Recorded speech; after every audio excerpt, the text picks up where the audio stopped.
Welcome to One Sharp Sword, cutting through to what matters most.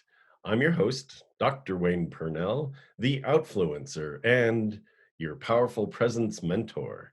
Today is a special day. I've got with me, this is a kind of a great title. I've got with me the confident introvert.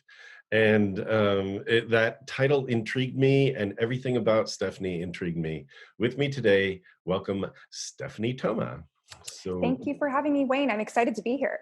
yeah, pretty great. The Your journey has been amazing, unique, odd, all of that.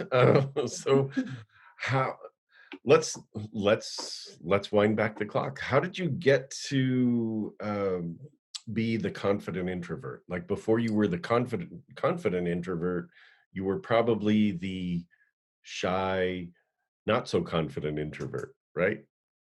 Yes. Okay. So essentially, my company is a is a metaphor for a broader transformational journey that now I help others embark upon. But yes, you hit the nail on the head. I certainly didn't start out being the total embodiment of a confident introvert. So yeah, if we're going to rewind the clock, let's see, back in elementary school days, middle school days, high school, just all of the grade school years, I I had a slew of self-limiting beliefs, and I didn't think that I knew that I was kind of quirky and different in some ways, and I kind of just assumed that, oh, people at school, they're not really going to understand or like me, so I pretty much kept to myself. I would spend most of my time reading, every lunch break. Sometimes if I was feeling really awkward, I'm sure that some people can probably relate, feeling awkward sitting alone and then having groups either near you or people walking by. I mean, that's the epitome of social anxiety, right? So sometimes I would just kind of go in the bathroom and just not deal with any of that. So yeah, that's that background of feeling socially isolated, not connected, and uh, yeah, not necessarily having the confidence in myself or my ability to make meaningful connections. It is where the journey began. And there was certainly a lot to learn and unlearn over the years. And yeah, this story tends to surprise people that have met me in the event world because in San Francisco, I've hosted over 1,000 events. And what I quickly learned was I became synonymous with, oh, Stephanie, so social, outgoing, extroverted. And I was like, wait a sec, that doesn't fit. And I began to feel like I had this sort of secret of, oh, my past life. I showed up in this way. And then I started to learn as I got more and more involved in the event world that a lot of event organizers identify as being introverted. And it's the whole component of having a purpose and being able to lead and gather people and put the pieces together that that can be really empowering and help you kind of find your place by connecting people and also connecting with people in that way. It's amazing, Stephanie. What I would do is, I'm curious about separating out the social anxiety from the introversion. Like, Yes. right? So they are different. They are different. Like introverts, basically, the the easy definition of an introvert is not shy. The definition of an introvert is someone who gets their energy by renewing in alone, essentially, right? So an extrovert gets their energy by pinging off of other people, and an introvert gets refueled just by not being around people. And you overlaid that, it seems, with social anxiety, which you overcame. So what was your path for overcoming that? Like, how did you move from being someone who sat alone to someone who started to be a connector? Because being a connector is your purpose, it seems, right? So Wayne, you're close, but I'd love to take a step back and dive into what you brought up. That whole, social anxiety is not the same. as introversion. I think that Oh, that's such a greint point definitely. because that's one of the reasons why when I had attained a level of confidence and the ability to be up on stages talking in front of hundreds of people, there was this impression, and I think that there is this impression within society, at least within our American culture, that being in those visible situations, being visible, period, is what extroverts do. And then introverts are invisible. And that's a fallacy. It's not It is rooted a policy. in, and I love that you brought up the definition of that introversion. It's all energy based, right? So Carl Jung, he coined these terms in the 1920s, and he goes along with what you described, which is that introverts get their energy from solitude and from more solitary activities. So it could be reading, it could be writing, it could be meditation. And extroverts are more likely to gain their energy from more interactive social activities, such as going to networking events, or let's say going to house parties, or having those sorts of interactions. But I would also like to state that it doesn't happen in, it's not, this isn't a black or white situation. We all have aspects of ourselves that are able to thrive in certain social situations. So you may notice that an introvert may, not be too vocal in certain group conversations, but then when something that they are super passionate about is brought up, then that's when an introvert may really light up and seemingly have this ongoing stream of things to contribute to the conversation that weren't really apparent before. They weren't activated in that way. So yeah, I wanted to take a moment to highlight what you brought up because it's something that's so easy for us to gloss over. This idea that, oh, if you have social anxiety, you are necessarily quiet, or if you are introverted, you necessarily have social anxiety. These things are correlated. However, they're not necessarily needing to exist in the same room within the same person. Exactly. Good.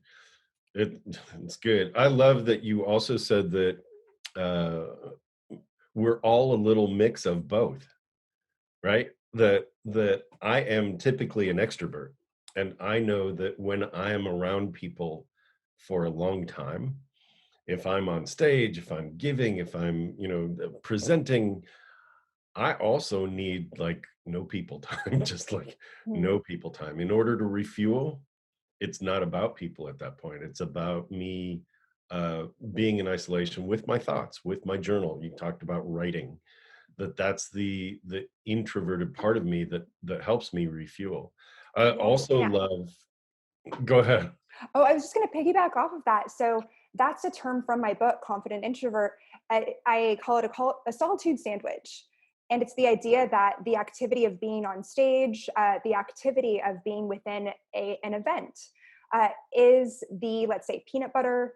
And then the solitude, let's say it could be meditation, could be journaling, could be writing. Those are three of my favorite things, but you can kind of insert your own solitary activity there. You take time on either end of the activity to make sure that you're able to give your best energy and effort when you are in that more social situation. That's awesome. You call it a solitude sandwich? Yes. That's awesome. Let's go through that a little bit. Why don't you talk a little bit about some of the key topics where our audience might find themselves, that for me, the solitude sandwich, like I'm out there, I need time for me, I'm out there, right? Yeah. So what are some of the others that our audience could say, oh, So that some. was me? So are you asking for other original concepts Yeah. or okay? Yeah. So I know I don't want to give it all away, but I can certainly give a few of the core concepts away. So one of them, so the solitude sandwich is pretty key, The and then trick is, there's. the key here is if you give enough away, people go, I want that book. Oh, exactly. Yes. No, I'm certainly not in the business of withholding at all. It's just we don't we may not have time for me to go into the amount of depth that I love to go into in Definitely. 1 hour interview. But Yeah. no, I'm certainly excited to share from the book. So basically, your big light secret. So it's the inverse of a big dark secret. So in our society, another common area of focus can be, and we're hardwired to think about what what could inhibit our safety, right? So there's that fight or flight response. There's a tendency to automatically nitpick and look at what is not working right now. And that can cause us to go down what we know as downward spirals, where we have one negative thought turns into two, turns into three. And before you know it, our reality is impacted. And we are so deep in that it can feel really difficult to get out of it. So the inverse of that is a big light secret. And it's exactly what you would think intuitively.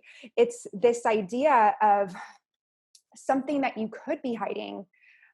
It could be consciously or subconsciously, because of the fear that you could be so great at this. This could be a talent that is so amazing that you're like, who am I to possess this? And oftentimes, let's say that when confidence is correlated with the way that we show up and kind of, keeping more to ourselves in certain ways, then this can kind of go in hand with that of having what I call a big light secret. So the example that I go into in the book is, we start out with this self-limiting belief that, oh, I'm not a good dancer. And I just thought that was a fact, because another self-limiting belief that I had growing up was, I was a singer-songwriter. So I was performing as a kid, and then also wrote and recorded songs in my teens. And I had this idea that to be true to your craft, you can be a singer or a dancer. And I thought, I've seen these pop stars that are doing both, but are they really going all in into either? And so, I had this belief, and also it was kind of justified further, right, by being in ballet when I was a toddler and like lasting not even a year in that, because I just wasn't skilled at it, which like should be hard to do, right? Should be hard to not do well in ballet as a toddler. But anyway, so it wasn't until I started to revisit dance as a meditation facilitator, and just incorporating movement, not necessarily step by step of, okay, here's this choreographed dance. You like go to the right, then you take a step back. No, it became more about, what does free movement feel like? It's less about what it looks like. It was less about a formula. And from there, I found what could be perceived, and what certainly felt like something that was very natural, which was a form of ecstatic dance. And ecstatic dance, for those who don't know, is a form of dance where you are in a space and you're just, let's say there's a good bass going, there may be purely instrumental music, and you're just moving. And it's not like you're not at the nightclub getting low and like, I'm wondering, what do people think this looks like? Do I look good? No, it does not matter. It's all about expression. And I found it really liberating and freeing. And I just felt so good during and after this experience. And yeah, ultimately now it's one of the modalities that I teach in addition to more standard meditation. I do meditation movement classes where there's a component of, okay, let's get out of our heads into our bodies and just move a little bit. That's awesome. That's awesome. You studied Jung. It was Fritz Perls who said, "Lose your mind and come to your senses." Yes, I feel that. And that's exactly what you've described. I love that. I think that's fabulous. So when you do, let's talk a little bit about your current journey. Like when you do networking events, you teach people how to engage meaningfully. And what does that look like?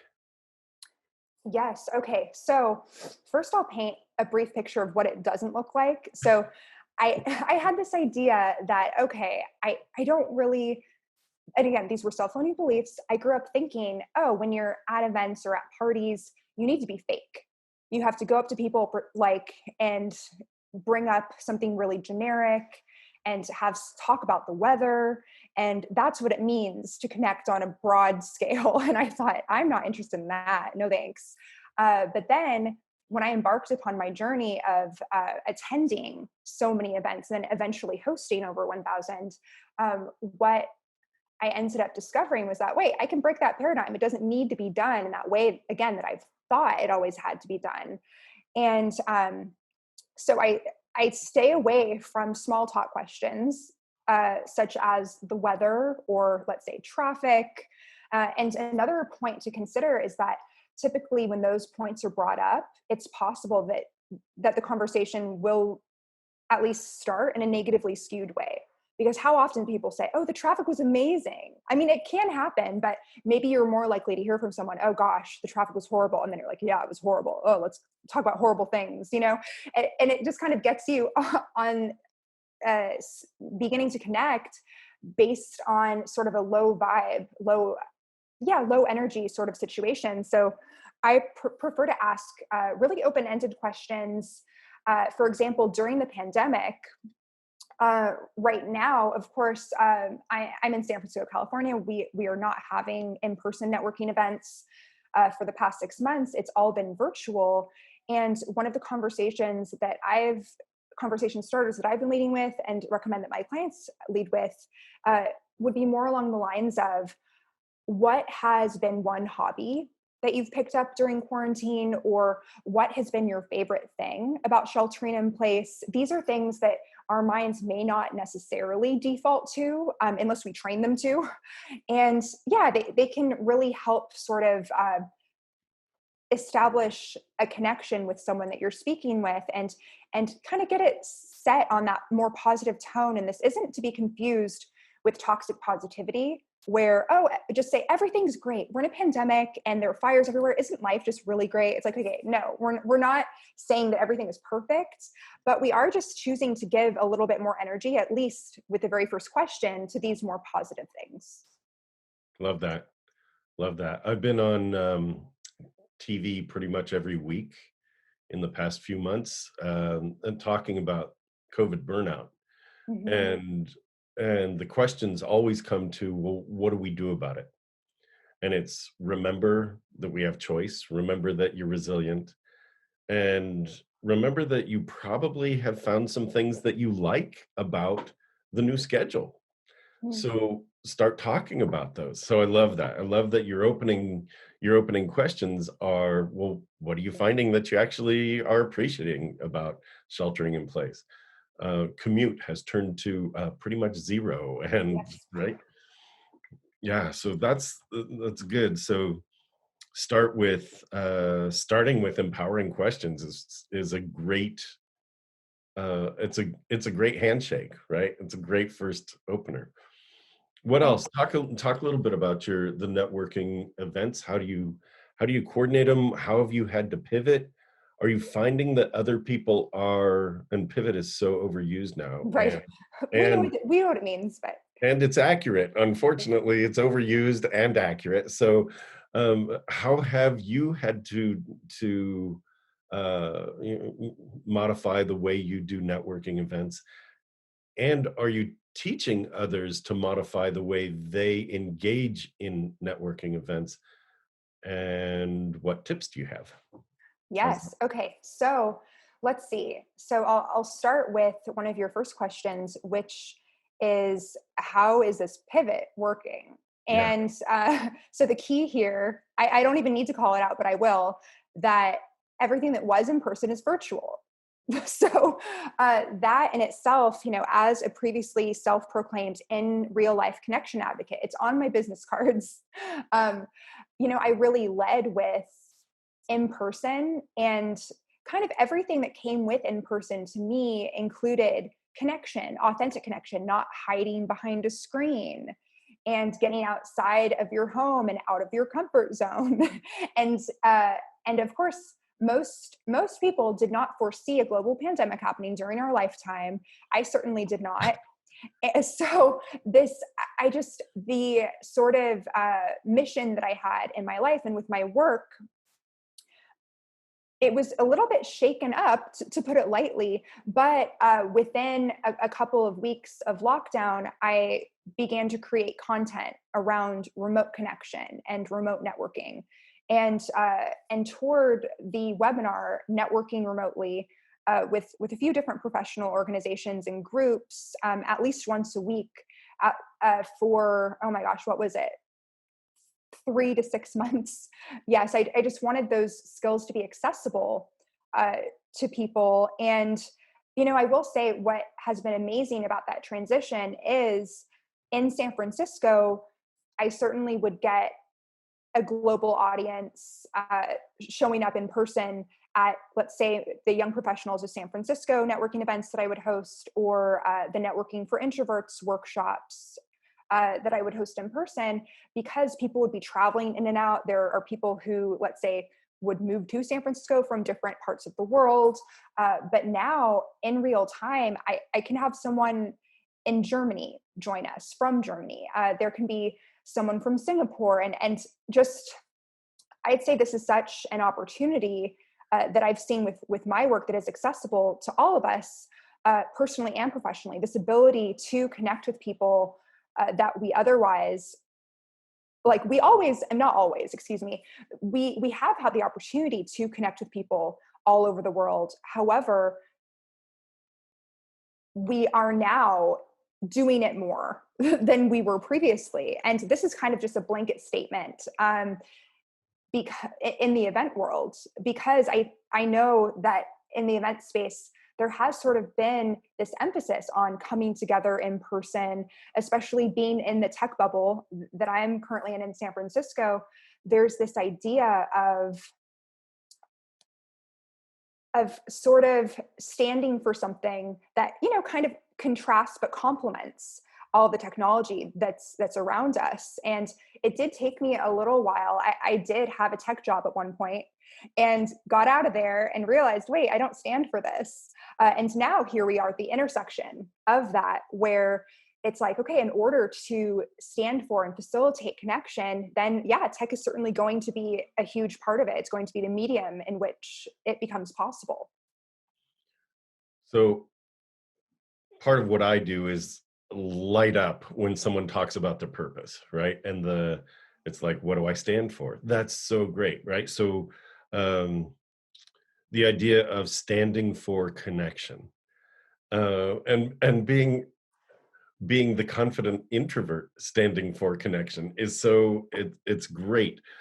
It I'd love is. to, oh, would you mind if I go into more depth about that? I would love that. Go, please. Okay. Go Yes. ahead. So Part of my role is to take what you've given me and synthesize it and spark it. So yeah, if you want to springboard off of that, absolutely do. Yeah, please. yes, thank you. So basically, yes. So part of the transition of really standing for connection, particularly in-person connection, and having that no longer be a possibility in the traditional sense, really inspired me to dig a lot deeper into my purpose and what I stand for.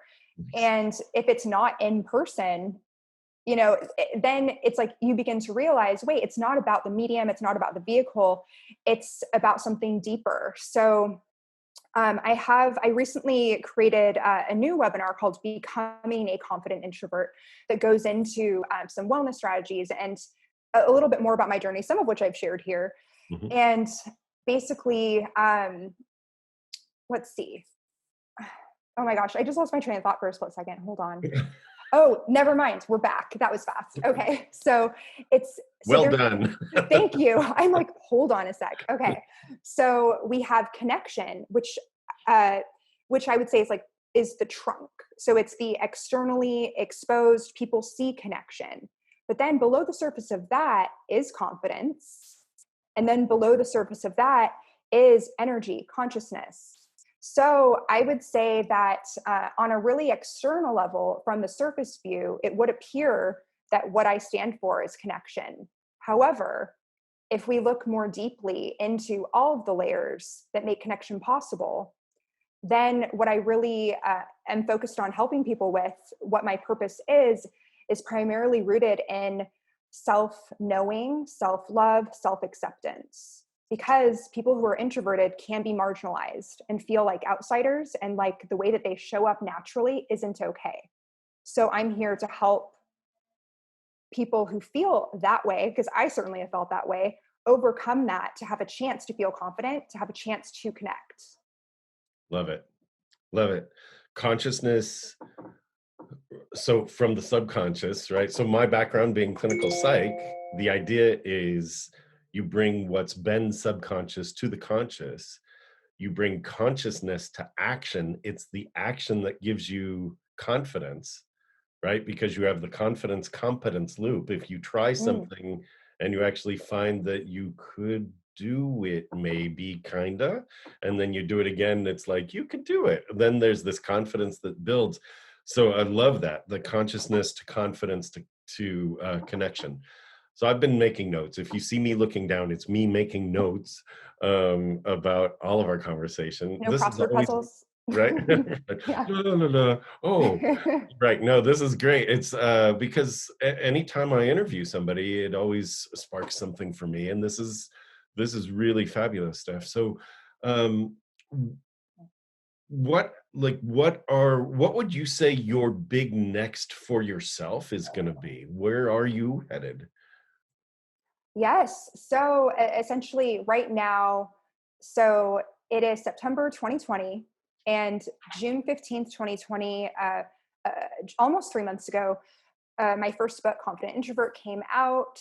And I have been doing uh, at least one or two events per week, whether they have been webinars focused on the topics of networking and confidence, and also interviewing on podcasts a couple times a week as well, and also working with one-on-one coaching clients.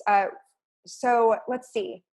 If I were to predict the future and what's on the horizon, I know, especially in a pandemic, that's quite the question. What's the world gonna be like in a year? I know. Take a look. If anyone on video, take a look at this guy. I You know, know. So if you're listening to the podcast, the what's happening today as we record this is that California is basically on fire, and both Mm. Stephanie and I are in different parts of the San Francisco Bay Area. It didn't even start to get light until about 11 o'clock this morning.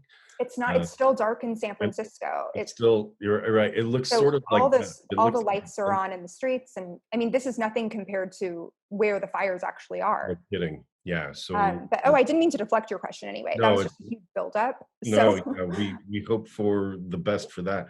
Um, yeah, so who can predict the future? but The I'll try. You know, I the do think it's important to set intentions. the question is, what's your like, what are you working on for you? What's your like on a Yes. more personal and professional level, where do you see, you know, what are you working on? Where will networking be? Where will your work have the most impact? Where are you headed? Yes. So I am a so basically I'm a hypnotherapist and taking some advanced courses later in the month. So I do see professionally and with my client work a transition in progress from the more overtly business centric networking focus to that whole self love, self acceptance piece that I mentioned earlier. And certainly there still will be a business component.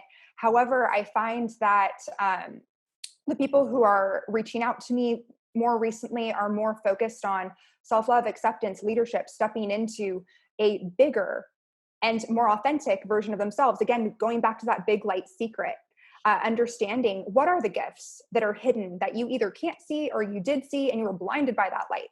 So I certainly see in the future building upon that focus and really exploring and celebrating the depth that is accessible to all of us if we'll only do the work. That's the tricky part. Right? That's the part that hangs so many people out. It's like the difference between a wish and a real goal Hmm. is actually being able to take that step and do the work, right? It's And like I wish. having guidance, not feeling like you need to do it alone either. That's true. And that's what you're there for, to be Yep. that guide. Yep, I'm here. That's awesome. That's awesome. Um, cool. What else should I be asking you? What do you want to share? Where, where can people find you? All that happy stuff. I mean, it's, what you're doing is still connecting people. What you're doing is still about, allowing people to feel partly whatever they feel, which is, and validating that, and then move them beyond, if they have limiting beliefs, moving them beyond those limiting beliefs to be able to network authentically, to be able to and networking is just a fancy term for saying let's connect, right? And It's connect. making friends as an adult. Yeah. Yeah, it can be kind of amusing. I've done talks at certain organizations, and they'll call themselves the anti-networking group, and but then they're like, wait, but you're not really about networking. I'm like, well, it depends on how you define it. You know, if you define it as making friends as an adult, then yes, that's what I stand for. If you define it as making fake surface level connections, then no. It's Right. all a matter of our definitions. Right. The handshake of, hi, I'm so and so, buy my stuff. It's like, no, right? It starts with, hey, what do you need? What are you working on? How can I help you? Well, and yeah, honing a general, excuse me, not general, a genuine sense of curiosity, Yeah, and doing, doing the work of truly knowing yourself, so then you're able to authentically extend that curiosity and that sense of knowing to other people. that's huge. I love that. I'm you're touching on so many things, Stephanie, that I just so appreciate. You know, the idea of true authentic connection, the idea of curiosity. One of the things that I say is that when you're in curiosity, you can't be in judgment. And so Mm. if you're allowing yourself that curiosity for yourself, and then the curiosity for other people, it puts you in a very different space. It's so good. It's just so good. So back to the question, what else should I know? What else do you want to share with our audience? Anything else that I could have asked you that you want to, jump into? Oh goodness, I love how open ended this is. It could Yeah, go wide open. anywhere. It's the Yeah, that's the way the interview goes. It's wide open. It's a yeah. conversation, and we're letting our audience in on the conversation. So Yeah, so I'll make a comment that's specific to this time in our lives. So we are in a global pandemic, and for those of us in California, there are fires raging. It's a time of a lot of change and a lot of shifting, and our external environment, there are some people that deal with this sort of external chaos, more or less reactively. But I would say that whether there's a conscious awareness of it or not, all of us are impacted by the changes that are happening to the earth, that are happening in pretty much every every realm right now, with our health. These are very fundamental aspects of how we are in the world as humans, as living beings. And something that I would like to leave people with, who are watching and listening right now, is uh, is again bringing it back to this sense of curiosity. Let's say that we use curiosity when we're connecting with others at social events or networking events, but to direct that curiosity inward. And even if you've done all the personal development work and you think, oh, I know who I am, things are changing right now at a rapid level. So ensuring that self inquiry continues, and to not judge if there's an afternoon when, let's say, we know we should be working on this project, but we need to take a 30-minute nap. These are very real ways in which our energy may be directed or redirected. And also, I'd like to comment on how the unemployment rate is at the highest that it's been since the Great Depression. And that's something that gained a lot of press coverage earlier on in the pandemic. And now there's so much else going on that I don't want people who are listening or watching to feel forgotten if they are struggling in that particular way. And yeah, I'll just put out there that at before my entrepreneurial journey, I was fired. And I understand the range of emotions that can come from that, even if you know, oh, it's not personal. It's because the company was downsizing. When you do take pride in your work and perhaps even convolute your own identity or self-worth with your work, which can happen, um, then yes, just to allow yourself to mourn and feel those feelings. And one of the reasons why at networking events I don't advocate for asking, what do you do? It's because guess what? Maybe someone's in between or figuring that out and there is not a clear answer. So instead, asking those deeper questions. And whether someone is the CEO of a Fortune 50 company or recently laid off, we're all able to connect and bridge those gaps by simply asking the right questions and also taking this time to redefine ourselves. Let's say what we stand for in work, or what we would like to stand for. Just if I were to give you a homework assignment, I used to love homework. That was just me growing up. But putting on the top of a piece of paper, what do I want to stand for?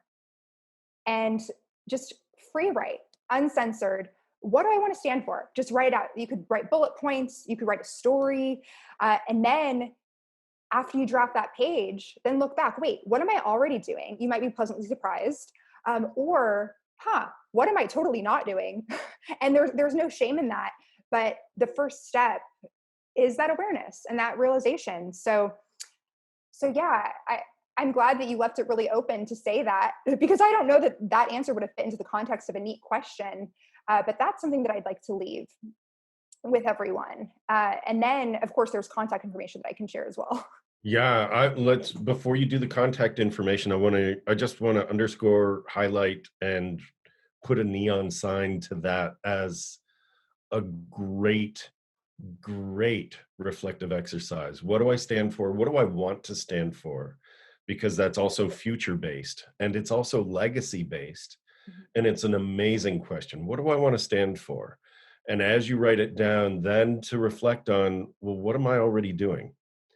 And when you see that there are things that you're not doing, it propels you forward. When you see that there are things that you are doing, it it gives you another sense of confidence, like, good, I am living into my values. It is a beautiful question, and I just wanted to highlight it on a piece of paper, on a journal. Take it this weekend. It's just sit with yourself for half an hour to an hour to 2 hours. What do I want to stand for? And free flow. Love that. I love that, Stephanie. So let's do the contact info thing. Where do people find out more about you? Where do they find out about your book? How do they download you've got something you're offering, all that stuff. So back to you. Yes. Okay. So I will take that baton. So basically, yes, I would love to stay connected, especially anyone that does that exercise. I would love you to contact me and tell me what you came up with. And and also just we can explore if you're interested. I love working with introverts on developing leadership skills in particular. So the best way to contact would be to go to Stephanie Thoma. That's StephanieThoma.com/contact. And so that'll be a great way to reach out and yeah, let me know what your thoughts are on that leadership exercise, what you stand for. And then also, let's see, you can find the book. Oh my gosh, I'm going to do it. There's the book. Here's what it looks like for those that are watching. Just find this, look up Confident Introvert or my name or both on Amazon. And then if you would prefer to go through another retailer, you can Google search it, because the distribution has spread and I don't even know where it is right now, but it's been picked up by quite a few online retailers. And let's First see. of And then all, also, congratulations. That's awesome. And you said the name of the book so fast. We've said it a couple of oh times. yes. It's really important. Slow it down. Here it is. Confident Yes. Introvert, Confident Stephanie Thoma. introvert. Yeah. Yeah. Okay. I'll say it again. Confident introvert. Okay. Yes, you Okay, cannot and for those of do you that. listening, you missed that Stephanie's left eyebrow came up when she said that. So confident Um, introvert. and then I That have was a awesome. freebie too for your You listeners. do? Yes. Oh my gosh. So I know it's like if you didn't think there was more, like there is. But But okay. So wait. basically, uh, I'd like to offer a networking remotely resource sheet, especially as many of us are making the transition uh, to living our lives online.